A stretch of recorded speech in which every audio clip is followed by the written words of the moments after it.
Scan for Sovi, your AI bestie. I got your back. Finding the derivative of inverse sine functions is actually super fast if you know the rule. Let us solve this calculus problem together right now.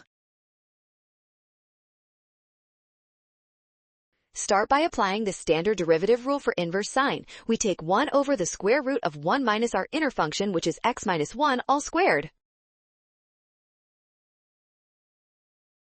Now we need to expand that squared term inside the radical. Squaring x minus 1 gives us x squared minus 2x plus 1. Make sure you distribute that negative sign.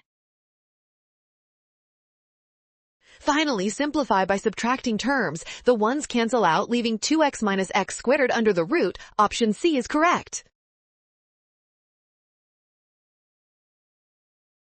Well done! Scan the code to learn with Sovi. Watch signs during expansion and trust given derivative rules for success.